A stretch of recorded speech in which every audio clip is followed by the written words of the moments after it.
ओम शांति। आज 29 अप्रैल 2022 है और आज प्यारे बाबा ने हमें याद दिलाया कि हमें वापस घर जाना है और वापस घर जाने के लिए हमें पावन अवश्य बनना है।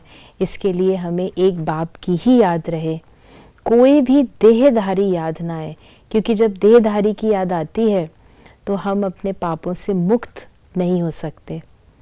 आज बाबा ने हम बच्चों को वरदान दिया, अपने देवताई संस्कारों को इमर्ज कर दिव्यता का अनुभव करने वाले व्यर्थ से इनोसेंट अविद्या स्वरूप भव। हमारे देवताई संस्कार क्या हैं? बाबा ने हम बच्चों को देवताई संस्कारों का बहुत ही सिंपल और क्लियर डेफिनेशन बतलाई है कि जब हम सतयुग में होते हैं तो हमारे अंदर न कोई माया है और न ही कोई व्यर्थ है। माया अर्थात 5 विकार, काम, क्रोध, लोभ, मोह, अहंकार, और न ही किसी प्रकार का व्यर्थ है। उससे हम इनोसेंट हैं और इसीलिए देवताओं को सेंट कहा जाता है। अगर माया और 5 विकार नहीं है तो फिर क्या है? मुझ आत्मा के ओरिजिनल नेचुरल गुण। और जब हम अपनी ओरिजिनलिटी में रहते हैं, स्वयं को आत्मा समझते हैं, उस भान में रहते हैं, तो वो शांति, पवित्रता, प्रेम, आनंद नेचुरली हमारे एक्शन में यानी कर्मों में भी आता है।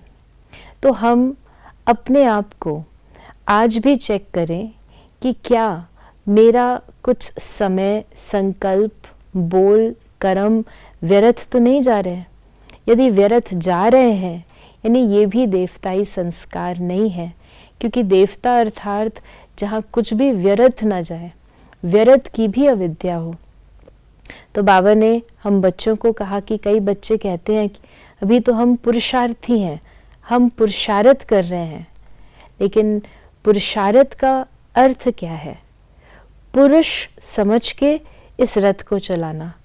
पुरुष अर्थात आत्मा, मैं आत्मा हूँ, मैं मालिक हूँ।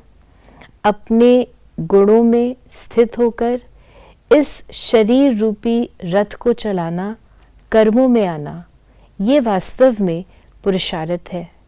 और पुरुषार्थ की निशानी भी ये होगी कि एक बार की हुई गलती दोबारा रिपीट ना हो।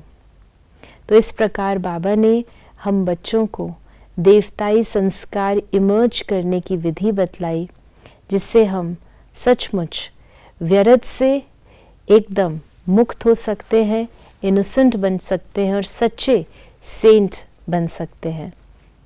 ओम शांति।